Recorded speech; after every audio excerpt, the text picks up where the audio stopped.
এখনো তো দেশে রাজনৈতিক কোনো সরকার নেই, আছে? আছে?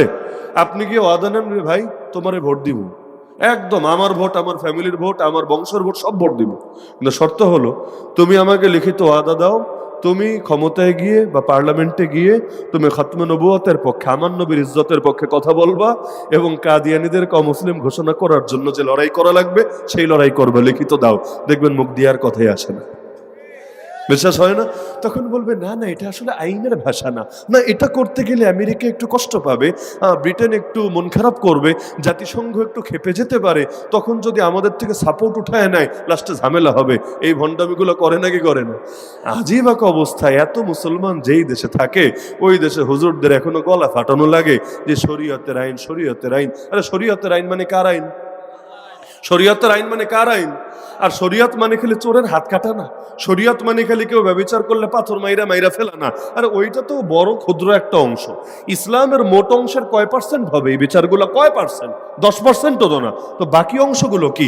শরীয়ত মানে কি? শরীয়ত মানে কি চুরি বন্ধ করা না, শরীয়ত মানে কি দুর্নীতি বন্ধ করা না, শরীয়ত মানে কি জুলুম দূর করা না, শরীয়ত মানে কি ঘুষের বিরুদ্ধে ব্যবস্থা নেওয়া না, শরীয়ত মানে কি বৈষম্য দূর করা না, শরীয়ত মানে কি গরিবের হক আর কেউ যাতে মারতে না পারে এই ব্যবস্থা করা না। শরীয়ত মানে এই যে দেশের মধ্যে যত অন্যায়, যত দুর্নীতি ছড়িয়ে গিয়েছে রন্ধে রন্ধে, এগুলো রোধ করা না। শরীয়ত মানে দেশে চাঁদাবাজি বন্ধ করা না, সন্ত্রাস ডাকাতি বন্ধ করা না, সবই তো শরীয়ত। তাহলে এগুলো কায়েম করতে বাধা কোথায়? কায়েম করতে বাধা কোথায়?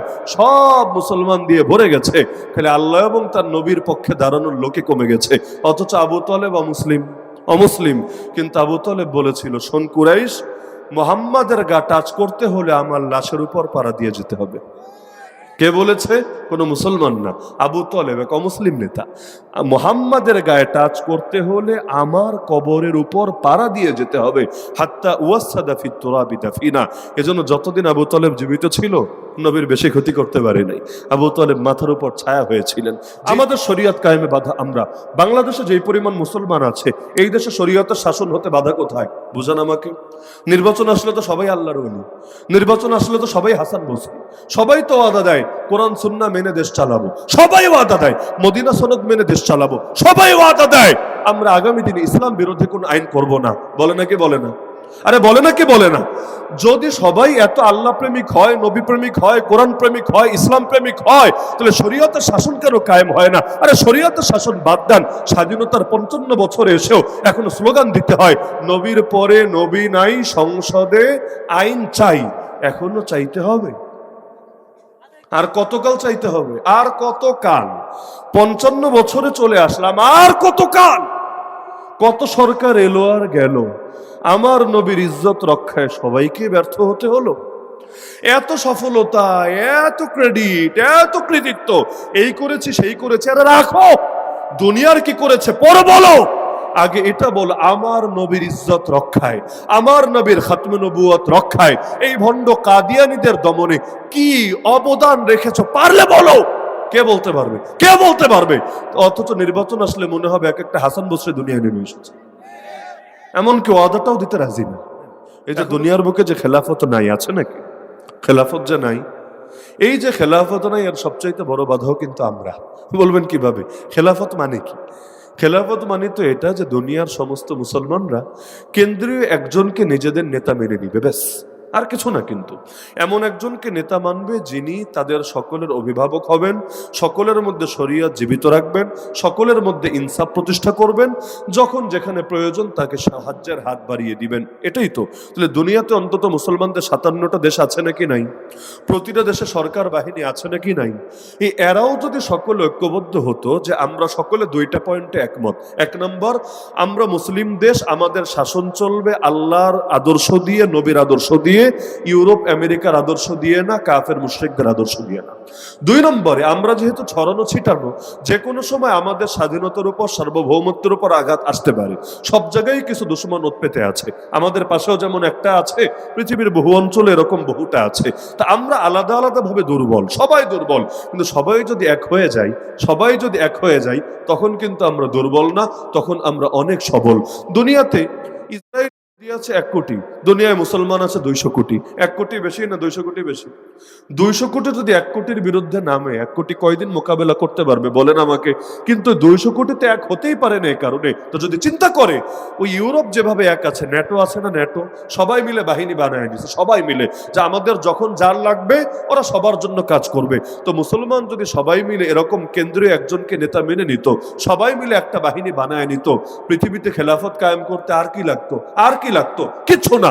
এমনকি ইসরায়েল চিন্তা করত, ইন্ডিয়া চিন্তা করত, সমস্ত অপশক্তি চিন্তা করত, আরে কোনো একটা মুসলিম কান্ট্রির দিকে যদি খালি হাত বাড়াই, সবাই মিলে ধরে হাত ভেঙে দিবে। যদি জবান বাড়াই, জিহ্বা টেনে ছিঁড়ে ফেলবে। যদি তাদের নবীরা নিয়ে কোনো ক্রিটিসাইজ করি, জানে মেরে ফেলবে। যদি মা বোনের ইজ্জত নিয়ে ছিনিমিনি খেলি, পৃথিবী ছাড়া করে ছাড়বে। যদি কোনো মসজিদ ভাঙতে চাই, আমাদেরকে ভেঙে চূর্ণ বিচূর্ণ করে দিবে। এরকম যদি তারা বুঝতে পারতো, কোনদিন আর কোন মুসলিম দেশের দিকে চোখ বাঁকা করে তাকানো সাহস করত। আমাদের খেলাফত কায়েমে বাধা আনলেন। যে 3 বছর নবী জেল খেটেছেন, তখন আবু তালেব সঙ্গ ছাড়ে নাই। আবু তালেবের তো কোনো অপরাধ নাই আবু জাহালদের চোখে, তারপরও আল্লাহ নবীর সঙ্গে থেকেছে, না খেয়ে খেয়ে কষ্ট করেছে। ওই আবু তালেব ইসলামের জন্য যা করেছে, আমরা মুসলমান হয়েও তো আজও পারিনি তা করতে। আল্লাহ হেফাজত করুন। যদিও কালেমা নসিব হয় নাই শেষ মুহূর্তে গিয়ে। কেন? ওই যে বলেছিলাম, জীবন মরণ কার জন্য হওয়া লাগে? আল্লাহর জন্য। আবু তালেবের একটা জায়গায় একটু প্যাচ লেগেছিল। আবু তালেব বলেছিল নবীকে, শোনো ভাতিজা, লাউলাল মালামাত আও হাজারু মাসাব্বাতিন লাওয়াজাদতানি সামহাম বিযাকা মুবিনা। যদি গালি খাওয়ার ভয় না থাকতো, মানুষের সমালোচনার ভয় না থাকতো, আমি তোমার ধর্মের জন্য উৎসর্গ হয়ে যেতাম। তাহলে হলো না কেন? যে আমি যদি তোমার ধর্ম গ্রহণ করি, মানুষ আমারে খারাপ বলবে, মানুষ আমারে গালি দিবে, মানুষ আমারে নিন্দা করবে। এমনকি যখন মরে, তখন নবী গিয়ে বুঝাচ্ছিলেন, শোনো চাচা, খালি একটা বার কালেমা পড়ো, আর কিচ্ছু লাগবে না, একটা বার। আমি দায়িত্ব নিচ্ছি, আল্লাহর কাছে সুপারিশ করব। আবু তালেব রেডি, কালেমাটা খালি পড়বে। আবু জাহাল গিয়া বলে, বেড়া, সারা জীবন থাকলি বাপদাদার ধর্মের উপরে, মরার আগে ধর্ম পাল্টাবি? মরার আগে ধর্ম পাল্টাবি? তা ওই পিচ্ছি পোলাপানের ধর্ম, তোর ভাতিজা, এটার বয়স কত? নাক টিপলে দুধ বের হবে, এদের ধর্ম তুই বাপ দাদার ধর্ম ছাইরা, পূর্বপুরুষের ধর্ম ছাইরা এদের ধর্ম গ্রহণ করবি? তুই মরার পর বদনাম হবে না? মানুষ খারাপ বলবে না? এই যে কান পরা যখন দিল, উস্কানি দিল, আবু তালেব বলল, থাক, আমি আর কালেমা পড়লাম না, আমি জাহান্নামকেই প্রাধান্য দিলাম, কিন্তু আমি লজ্জিত হতে পারবো না। নাউযুবিল্লাহি মিন যালিক। এই পাছে লোকে কি না বলে, এই এক চিন্তা করে শেষ মুহূর্তেও পারেন এই কালেমা পড়তে। আল্লাহ হেফাজত করুন। সুতরাং হযরত যেহেতু চলে এসেছেন, আলোচনা আর আমি দীর্ঘ করছি না। মূল বার্তাটা আমি বলেছিলাম যে জীবনটা একটা উদ্দেশ্যকে সামনে রেখে হওয়া দরকার। সে উদ্দেশ্য হবে আমাদের বেঁচে থাকা কার জন্য, আমাদের মরে যাওয়া কার জন্য? তো বেঁচে থাকা মরে যাওয়া সব যেহেতু আল্লাহর জন্য, সুতরাং আসেন সকলে প্রতিজ্ঞাবদ্ধ হই, যতদিন আল্লাহ হায়াতে রেখেছেন, জানি না কয়দিন আছে, যতদিন আল্লাহ হায়াতে রেখেছেন, শেষ দিন পর্যন্ত, শেষ মুহূর্ত পর্যন্ত আল্লাহর পথে এবং আল্লাহর আদর্শ প্রতিষ্ঠা করার জন্যই হবে আমার লড়াই। এর জন্য যদি জান দেওয়া লাগলে জান দিব, মাল দেওয়া লাগলে মাল দিব, জেলে যাওয়া লাগলে জেলে যাব, যত কষ্ট করা লাগে সব করব। কিন্তু যতদিন বাঁচবো, বাঁচাও যাতে আল্লাহর জন্য হয়, যখন মরবো, মরাও যাতে আল্লাহর জন্য হয়, অন্য কোনো কিছুর জন্য না হয়। পারবেন তো ইনশাআল্লাহ? রাজি আছেন তো ইনশাআল্লাহ? আমাদের সব আল্লাহর জন্য। কাউরে মহব্বত করলে মহব্বত কার জন্য? ঘৃণা করলে ঘৃণা কার জন্য? রাজনীতি করলে রাজনীতি কার জন্য? বিচার করলে বিচারটাও কার জন্য? প্রতিটা জিনিস, বন্ধুত্ব, শত্রুতা থেকে শুরু করে সবকিছু আল্লাহর জন্য। এটা যদি বানাতে পারেন, ইনশাআল্লাহ আল্লাহর খাঁটি ওলি হয়ে দুনিয়া থেকে যাবেন। আল্লাহ সবাইকে কবুল করুন, আজকের এই মাহফিলকে কবুল করুন, আমিন।